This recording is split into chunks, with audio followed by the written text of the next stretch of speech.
Differences in Death, Dying, and Bereavement Across Cultures by Michelle Keith. Final project component Soch 244 Z90. The cultures for this project, the three cultures I chose were American, South African, and Chinese cultures. The conceptions of each culture.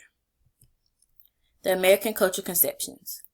One word that I would use to describe the overall American culture conception of death, dying, and bereavement is denial. Americans are people who usually associate death with the ideas of fear and grief. This association commonly leads to Americans being in denial towards death because they are scared or they don't want to go through the stages of grief. Americans are also in denial when it comes to death because they look at death as a tragic event instead of an essential part of life.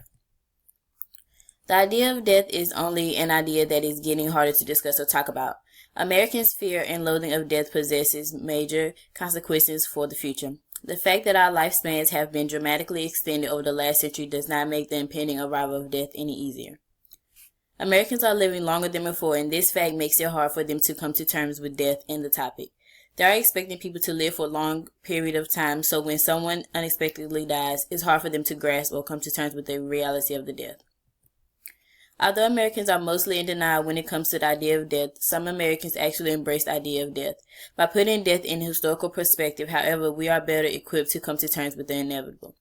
When Americans view the past history of death and compare it to the idea of death now, they are becoming motivated. Everyone knows that death is inevitable, and for some people, this is a reminder to live their lives to the fullest before their death day actually arrives.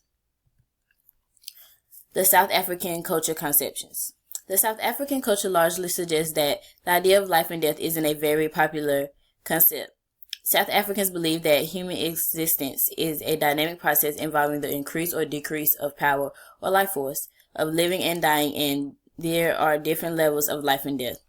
This means that when they refer to their life, they express how they are doing as levels. For example, if they are sick or ill, then they would say that they are living low. This refers to the lower level of life, which is close to death. Another example is how they refer to trials in life. When they experience a trial, they say that their vital force is being diminished or dead.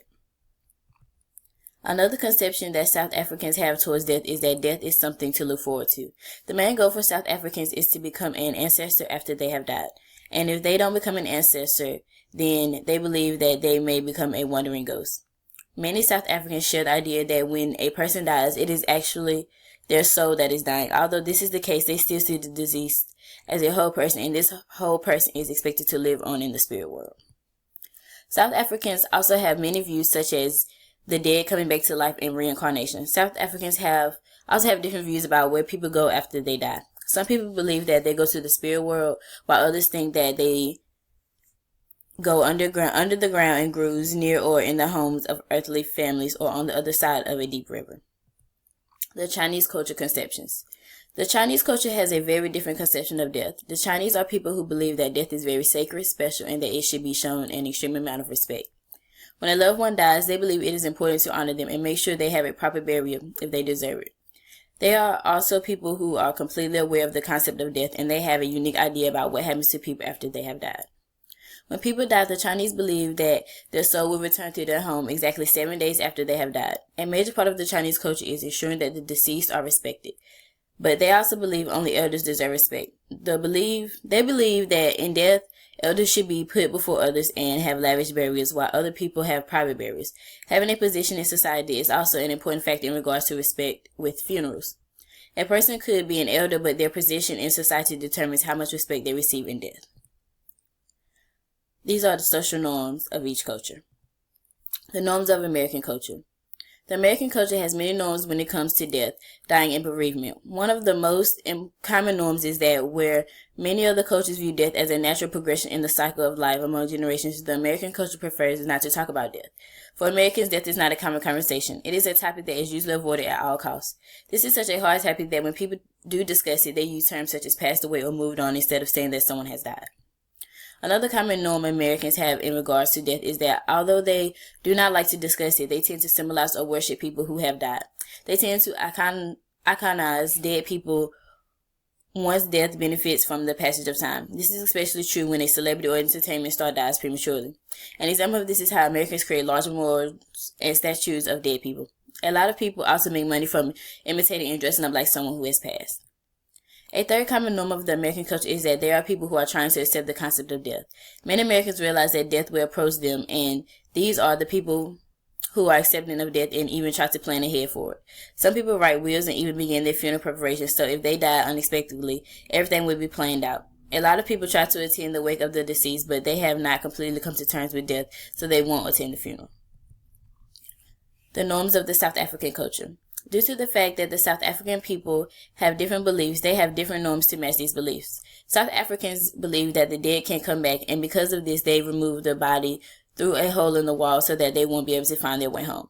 They also believe that the dead can become ghosts, so they take extreme preparations for funerals to make sure this doesn't happen. A common social norm of South Africans is for them to pray together and ask that the dead keep their families safe and don't bring the trouble to the living.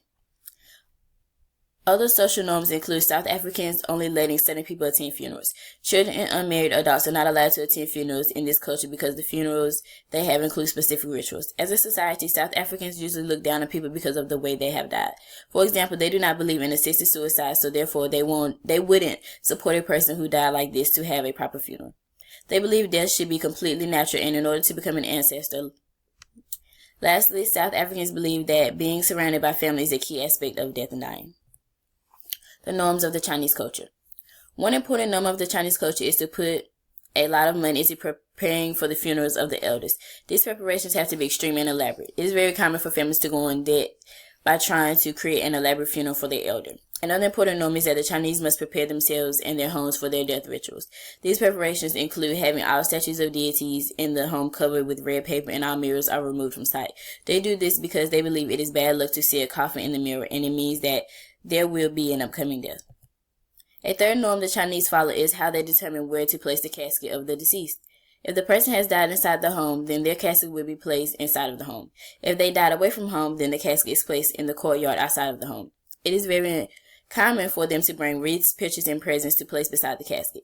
Lastly, it is very customary for women to wear at the Chinese wake. If a person has left a large fortune to his family, then the wail will become louder the more fortune is left behind. These are the rituals of each culture. American rituals. In regards to death, dying, and bereavement, American rituals largely revolve around the funeral industry. When someone has died, it is extremely common for the family to plan 2 events for the deceased. These 2 events are known as the wake and the funeral. The wake ritual largely comes from the Roman Catholic, and it is a period of time where the body may be viewed before the funeral. During the wake, people who attend will usually see the deceased, speak with the family, and sign the guest book. For the second event, Americans usually have a funeral for the deceased, and this would be the last viewing of the body.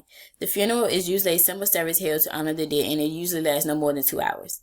After the funeral, there is usually a time where the burial will take place and everyone will gather to pray before the deceased is put underground. Although some Americans do plan ahead and save for their funerals, the majority of people don't. Because of this, extremely inexpensive funerals aren't available for everyone due to money troubles and even specific requests. Some people are cremated. When a deceased person is cremated, this means that their body will be burned and placed inside of an urn rather than being buried underground. People who have passed away and are buried are usually buried near their close family members or someone who has preceded them in death. South African rituals. The list of South African rituals includes a large amount of different customs. One of the most important ones include how they handle the death of a loved one who has died at home. When someone has died in a house, all the windows are smeared with ash and all pictures in the house turn around and all mirrors and television and other reflective objects covered. The beds are removed from the deceased room and the bereaved women sit on the floor, usually on a mattress. During this time, people come and visit the family and give their condolences. This is the time before the funeral occurs, and it usually lasts around 7 to 13 days. Another common ritual happens during and after the funeral. During this time, the immediate family of the deceased is expected to stay together in place, and no one can talk during the funeral. After the deceased has been buried, everyone gathers at the deceased house for a meal. Before they are able to enter the house, they have to wash off all of the dust from the place of burial. They also have to wash off because there is a special aloe in the water that is promised to give them good luck. After the day of the funeral, the actual mourning period for the family begins. The period of mourning for South Africans continue for at least a week. During this time, people wear all black clothing every day and they do not leave the house, socialize, or have sexual contact. It is also common for people to shave their heads and facial hair in order to show respect to the deceased. They believe that life is concentrated in the hair, so shaving their hair off represents a symbol of death. One last custom is that South Africans collect all of the clothes of the deceased and keep them for a year. After this year, they either give all of the clothes away or they burn the clothing. Chinese culture rituals. Because the Chinese believe that when people die, their souls return home exactly after 7 days, they do this specific ritual. This ritual includes them putting up signs that would guide the souls home and also dusting the floors with their white powder so that they would be able to detect the soul. One unusual ritual the Chinese people do is nail the casket shut and paste papers on top of it. These papers are white and yellow, and they are also said to be holy. They are supposed to stop spirits from interfering with the deceased. During the burial process, every family member tosses dirt on top of the casket until the entire casket is covered. After this, there would be a prayer by the person leading the funeral. The oldest son of the deceased would keep a handful of dirt from the funeral and he would take it home. This dirt would be used for future rituals and worship ceremonies for the dead. This is very extremely important because it is uncommon for the Chinese culture for the deceased to be cremated.